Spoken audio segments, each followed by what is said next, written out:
अखिल भारतीय विद्यार्थी परिषद श्रृंखलित दायित्ववान छात्र संगठन हिसाब रे दीर्घ 76 वर्ष धरी सामाजिक और शिक्षा क्षेत्र में काम करि आसुअछि। प्रतिवर्ष शिक्षा वर्ष रे नूतन विद्यार्थी मानकु विद्यार्थी परिषद सहित जोड़िबा एवं राष्ट्रीय पुनर्निर्माण पाई संकल्पबद्ध होई कार्य करिवे। एबीवीपी ता पाई प्रति शिक्षा वर्ष रे सदस्यता अभियान आरंभ करिथाय।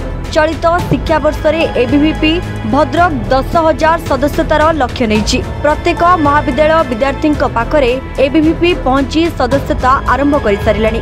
चलित मास 22 तारिख रु अगस्त 20 तारिख पर्यंत सदस्यता अभियान जारी रहिबो।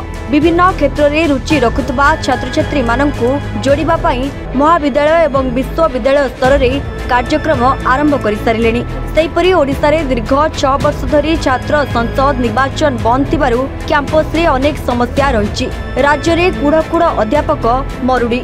ओडिशा रे कैंपस रे शैक्षिक वातावरण को बिजु छात्र जनता दल एवं अनेक राजनैतिक दल माने नष्ट करिबारे सफल हेउचंती। राज्य संपादक अर्जित पटनायक कहिसंती जे एबीवीपी प्रत्येक कैंपस रे हेल्थ डेस्क विभिन्न सामाजिक कार्यक्रम सहित कैंपस रे थिबा समस्यार समाधान पाई अंटा भिड़ी सारिलानी आरंभ कर सारिलानी। विभिन्न सामाजिक कार्यक्रम सहित कैंपस रे थिबा समस्यार समाधान पाई अंटा भिड़िलानी एबीवीपी। छात्र छात्री मानक मनरे छात्र संसद निर्वाचन को नहीं उत्कंठा मध्य देखा मिलुछि।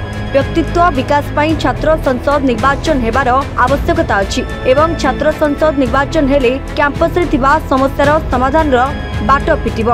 आउ आमे दृढ़ आशावादी नूतन सरकार ओडिशा रे छात्र संसद निर्वाचन बाट खोलिबे। चलित वर्षर सदस्यता अभियान रे ओडिशार विद्यार्थी माने अधिक संख्या रे जोड़ी होई एबीवीपी रो सदस्य हुंतु बोली एबीवीपी आह्वान करुछि। एही प्रेस वार्ता रे जिला प्रमुख स्वाधीन सुंदर दास, जिला संयोजिका पार्वती मिश्र, सह संयोजक आकाश पंडा, बालेश्वर विभाग सह संयोजक ज्योतिप्रकाश साहू, एसएफजी संयोजक विश्वनाथ लाहा, भद्रक नगर सभापति बसंत दीक्षित, नगर संपादक ओमकार महांती, चंदन कानूनगो प्रमुख उपस्थित थिले। एबीवीपी भद्रक जिला तरफ आज सांबादिक सम्मेलन अनुष्ठित होती। आमे विभिन्न ओडिशा विभिन्न स्थान में कैंपस को बर्तमान छात्र नेता मान प्रवास चलती। दायित्ववान छात्र संगठन सामाजिक छात्र संगठन हिसाब से एबीवीपी सदस्यता अभियान प्रत्येक वर्ष हुए। गत वर्ष एबीवीपी देश में 55 लाख रु अधिक सदस्यता करथिला और ओडिशा रे 70,000 रु अधिक सदस्यता करथिला और भद्रक जिले में 4,000 रु अधिक सदस्यता करथिला। चलित वर्षर शिक्षा वर्ष 2024-25 शिक्षा वर्ष एबीवीपी सदस्यता अभियान गत 18 तारिख आरंभ होती अगस्त 20 तारिख पर्यंत ओडिशा रे चलिबो और चलित वर्ष देश में 1 कोटी सदस्यता लक्ष्य नि जाइछि जो राज्य 2.5 लाख सदस्यता सभ्य अभियान हम और भद्रक जिलार समस्त कॉलेज रु कोड़िया 10,000 रु अधिक सदस्यता कराजिबो तार अभियान निमंते आज सांबादिक सम्मेलन।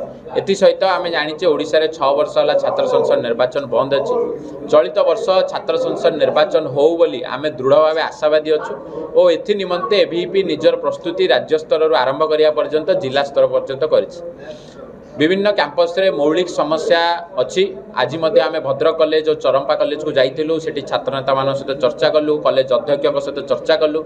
कॉलेज रे माळ माळ अध्यापक पदवी खाली, बाउंड्री नाही, कॉलेज रे छात्र नेता नथिबारु ठीक भाव कॉलेज रो समस्या सामना को आसी पारु नाही। एथि निमंते छात्र संसद निर्वाचन हबार आवश्यकता अछि एवं दायित्ववान छात्र संगठन हिसाब रे एबीवीपी जिलार विभिन्न कैंपस दायित्व रे विभिन्न छात्र नेता मान को दायित्व प्रदान करछि। राज्य मध्य विभिन्न जिला पाई दायित्व प्रदान करछि और आम दृढ़ भाव आशावादी जे आगामी दिन में छात्र संसद निर्वाचन हब और छात्र संसद निर्वाचन हेले ओडिशा रे विपुल मात्रा रे एबीवीपी विजय लाभ करने सहित भद्रक रे समस्त कॉलेज रे क्लीन स्वीप करिवो बोली छात्र नेता मान सहित आज चर्चा कलार मत अनुभव होछि। आ सेमाने मध्य दृढ़ आशावादी जे भद्रक मेंबरशिप रे ओडिशा रे यथेष्ट योगदान करने सहित छात्र संसद निर्वाचन में मध्य समस्त प्रार्थी को विजय लाभ करेबो। भद्रक सुब्रकांत राउतराय रिपोर्ट एवन ओडिशा।